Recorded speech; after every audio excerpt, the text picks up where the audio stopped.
Что такое он-хит эффекты, для чего они и лучшее их применение? Вообще он-хит переводится как при попадании или можно при ударе сказать. То есть у каждого чемпиона есть автоатака, и с помощью автоатаки он может передать какой-то эффект. Допустим, купив какой-то предмет, у которого будет либо замедление, либо дополнительный дэмэдж, либо снятие брони или еще что-то. Много всякой фигни может быть. Любой абсолютно эффект. Сейчас мы подходим к самому главному, а именно к способностям. У некоторых способностей есть эффект автоатаки. Это значит, что при использовании они тоже накладывают эффекты при попадании. Самые яркие примеры это Кухан из Реаля или ГП. Так и в чем сила этих способностей? В игре есть предмет сияния, такой синий мечик. Так вот, все предметы, которые собираются из него, и конечно же сам он, увеличивают твою следующую автоатаку после применения способностей. Но когда Израиль использует Кухан, то он, получается, сразу использует способность, но так как Кухан имеет свойство автоатаки,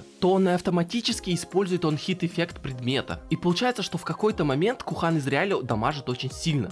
Наверное, вы замечали, что он не дамажит, а потом бац, и в какой-то момент снимает по пол лица. Скорее всего, он просто купил предмет. Все то же самое, только с ГП, но с критами. Как вы знаете, в игре способности не умеют критовать. Да, конечно, есть способности, которые усиленные, но нету такой способности, которая в одних и тех же условиях, в одном и том же левеле и так и далее. В одном случае будет усиленный, в другой случае не усиленный. Например, как автоатака. Но ГП может это умение превратить именно в такое. Конечно же, вы видели его больнючие бочки на 80% хп, а то и вообще на ваншотающие хп. Суть ГП заключается в том, что он вообще все это комбинирует. И Шен, и криту. Именно поэтому у него очень большой дэмэдж. Он ставит бочку, когда атакует бочку, вешает на него Шен, ну или любой другой эффект, там Trinity Force, допустим. А потом, когда ее взрывает, еще наносит критический урон. И все это впитываешь ты, мой друг. Как ты думаешь, много ли там дэмэджа? Если еще и прокнул крит, допустим, он только-только собрал крит в 20%, то тебе не повезло. Полный список способностей вы можете прочитать на Вики. Я вам просто рассказал про два самых лучших примера. А у меня на этом все. Спасибо за поддержку и удачи.